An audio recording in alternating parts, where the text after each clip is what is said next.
Gang, terrible news. There's been an enormous power cut and I can't plug in any of my synthesizers. Just kidding, the power's fine. But I had a really dumb idea. Do you want to come try it with me? It's really stupid. A few months ago, I finally went ahead and got myself a Digitakt II under the vain hope that maybe this would be the one material possession that could bring me lasting happiness in this world. It wasn't, but it was worth the effort because it did bring me one source of genuine pleasure, and that was this sound.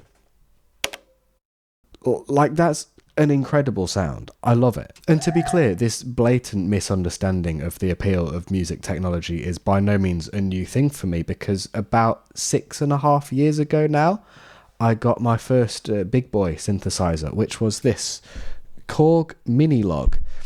And you know what I love about the Minilogue? The switches. Really, if I was smarter, I would just sell all my synths and get a fidget toy because I'm wasting my money. So here's the video. I'm going to go through my synth collection, pretending that things like this do not exist. The synths are going to be assessed solely on what physical sounds they make when physically interacted with. And then by the end, we'll be able to do a bit of digital trickery, most likely, and collate some acoustic synth music in possibly the dumbest thing I'll ever do. And if you haven't clicked away, you're going to join me.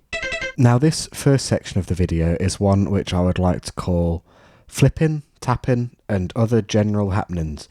I'm just going to basically manhandle the synths and see what sound I can get out of them. No enormous plan beyond that, really. I figure we can start on the Minilogue and see where it takes us.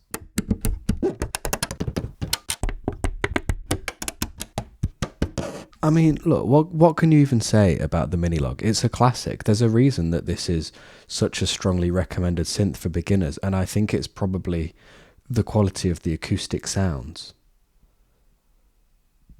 Next synth. So I'd forgive you if you couldn't believe it, but we already have our first of what are certain to be many conflicts in what is certain to be the most exciting YouTube video you watch this week. Because the Minilogue, as I complimented very vigorously, had these very satisfying metal switches on. Well, so does the Yamaha Reface CS. So, the question on all of our minds is, which one sounds better? I'm not going to lie, I think these ones are kind of ass. I don't know. Anyway, that's my analog synth shootout. The Minilogue wins every time. But let's see what else we can get from this bad boy. There's a definite distinction between the personality of the CS and of the Minilogue, where the Minilogue was determined and dependable and strong. The CS is almost fragile and brittle. It's got more of a melancholy quality, I would say, to its switches. I also think I'm the first person to find a use for the looper on this thing, because it sounds quite nice. The Minilogue, the Minilogue's angry cousin. Does this stand make you nervous, by the way? Because, same. It does not go any narrower, and I've never done this before, so rest assured, I'm clenching currently. We all know that the Minilogue is basically just an angstier teenage Minilogue, so let's see if that comparison still holds up when we're recording it acoustically. I'm not going to lie, I think it does. I think that's even more confidence than the Minilogue was giving off. Those are for sure more aggressive sounds. I think even the texturing on the knobs is more aggressive. It's making like a louder, clearer sound. This is crazy.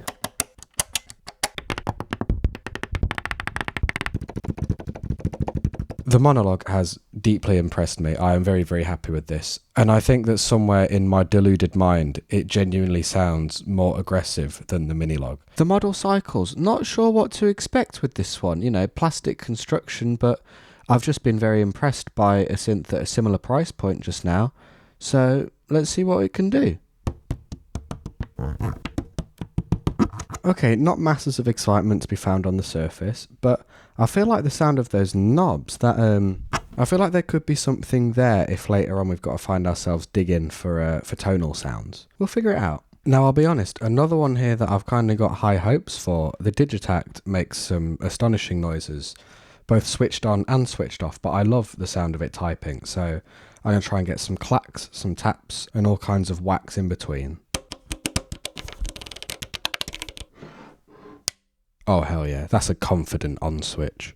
And it's literally dynamic. This thing, you could express yourself with this on and off switch. It was at this point, after editing the prior section and listening back through the samples, that I realised, oh dear, these recordings that I just got on video weren't very interesting. I think a big part of the problem was that they weren't in stereo, and so I got this little Zoom recorder out and I went back over all 5 of these synths to try and get some more interesting stereo sounds. I then took the recordings into Reaper and separated all the transients, which meant a lot of typing these 2 keys over and over. But now that's done. Great, look how happy I am about it. And finally, I listened through every sound and cut them up appropriately into short one-shots with quick fade-outs. I probably didn't have to do this manually and individually with every sample, but oops, I did. And oops, that's exactly 500 samples. Cool. And oh dear, there are still more synths to go through. Okay, quick fire round, because as well as those larger synths that I've just gone through, I also have some slightly smaller lads.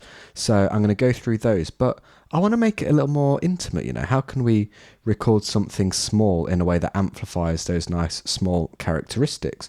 How about with a contact microphone? We've got a pocket operator.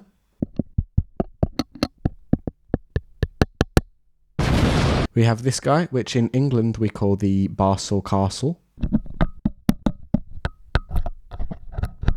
We have the Walker keys. We have this absolutely delightful keyboard that I found in Spain, but strictly switched off for this challenge.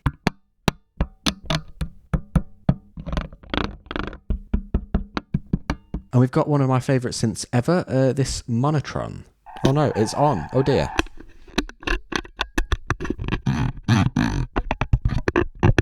Whoa, cool samples, man. Hey, thanks so much. Kind of you to say that. Yeah, there ended up being 165 of these contact samples, so not quite as nightmarish an editing job as the one you just saw a minute ago. It was broadly the same process though, really, just getting them all properly chopped up. One thing worth noting with these samples is that I actually left a bit of lead-in time for all of them. I found later on that this encourages some nice happy accidents with changing up the start time for each of the samples, and also for encouraging some rhythmic imperfection when the sounds are all sequenced. I like the contrast between the Zoom samples in stereo and the contact samples in mono. The mono samples end up being great punchy building blocks for things like drums, whereas the Zoom samples are a bit more textural. And yes, once again, obviously, I'm going to give you these samples for free at the end of the video, but since I did record them, I do feel like I should get first dibs. So now it's time to use the samples in music. Hello, I'm now in an undisclosed location. It's a few weeks later, as is customary. Sorry, it does kind of look like the camera and I are about to beat you up, but do not fear, I'm only here to use my Digitakt. Yeah, I know, I'm going to switch it on. I know that's not really the point of the video, but if you'd rather watch me, like, I don't know, sitting in front of a screen, like if you think that's more interesting, then we have fundamental disagreements about the nature of video. So yeah, I'm going to be using the samples that I've just collated, that's the stereo Zoom samples and also some contact microphone samples, to make some music. Well, in fact, I've already been in and made some music, so let me just get settled here, I'll show you. So last night, before I could be bothered to set up any of the like camera equipment, lighting, mics, etc., I just sat down in my bed and I put the samples up on this Digitakt II, and I wanted to see what I could come up with. So the first place I started, it seemed suitable, was with the samples that I'd collected from the Digitakt itself. So the first thing I did was set up this track here. This has got a whole bunch of different Digitakt II samples on it, and if you look here you can see there's an LFO set to the slot, so whenever I click this it's going to be playing a different sample. So once I play it,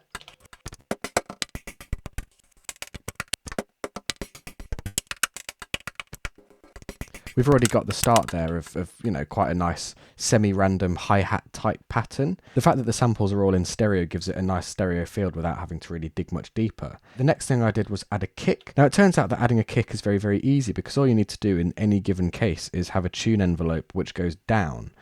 So on the Digitakt you can accomplish that with LFOs. Here is the sample sounding like a kick. If I take that envelope away, you can hear that its origins are much more humble than how it ended up. So if I play that kind of cute little pseudo hi-hat and the kick together, we have this.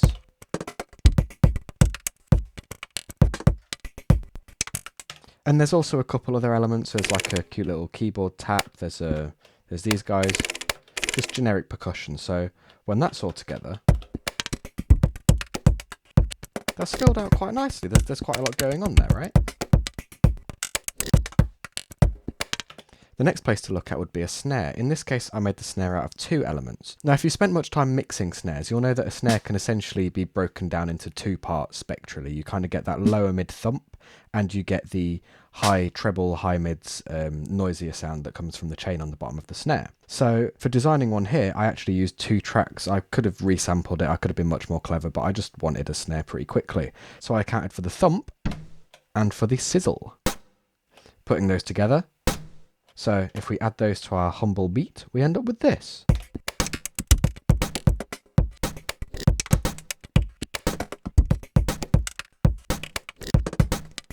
One of my biggest kind of points of self-consciousness when putting really any of the music in this video together is I can't stop thinking about those adverts. You know, like when an influencer gets given a product and they go, I'm going to make a piece of music out of this, and it always ends up sounding the exact same. Hopefully, what I'm making doesn't, but in its own special way, I bet it does, and that's okay. So anyway, I added a cute little arpeggio to it.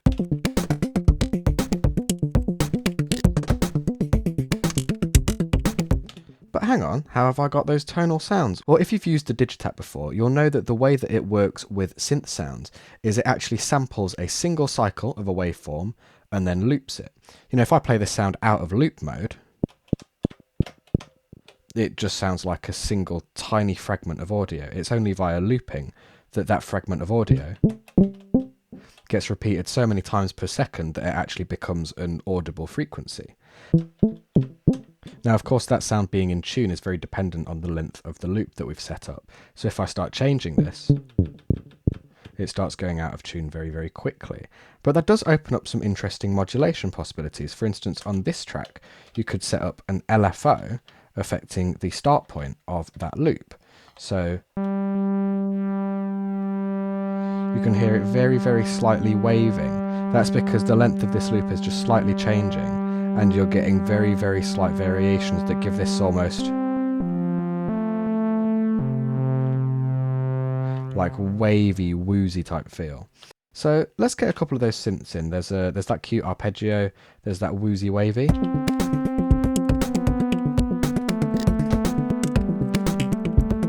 And then last minute, like just before pressing record, I put on the most basic bass line that you've ever heard. Ready? It's pretty dense, check this out.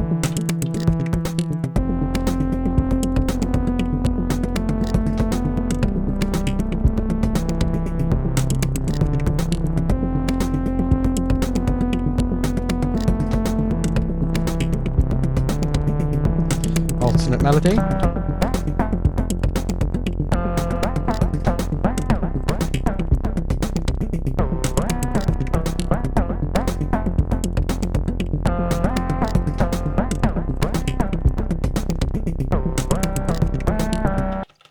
So, I don't know, it's kind of cute, right? You can hear that there's music to be made with these samples beyond just like advert music, I suppose. But it's no fun just watching someone else show and tell what they've already made. So let's try and make something up from scratch on video, which is something that I've never done. Normally I just pretend. So let's start up a new pattern and let's get a new sample in. So I'll start again with something stereo. And this time let's try the Reface CS. So I haven't really delved into these sounds before. Let's hear a few of them. And what I'll do really is I'll just, let's just load all of those in. So I'll select all and load them to project 100. I had this horrible dream where the next 5 minutes of this video were me being really boring and repeating myself and making a really mediocre beat. Well, that one would do it, but I think that... Oh no, it's real! But now, mercifully, I do find myself having the ability to change such a cursed reality. So here's what I propose. Instead of making you watch me make a half-baked beat in agonizing real time, I'm just going to save you 5 minutes and play you a half-baked beat. So there you go, that's going along now on the side. And essentially in doing this, I've gifted you a whole 5 minutes of life that you wouldn't otherwise have had. So you enjoy those. Might I suggest that you spend them subscribing to the channel, or might I consider that you spend them sending a text message to a loved one? You have to pick just one of those options. You cannot do both, so let me know which one you decide to do. Obviously this music's made using the samples of the acoustic instruments. That's the point of this video. If you want those samples, they're in the description. They are all free, they are all yours. Enjoy them. I'll see you later. Lots of love. Bye bye.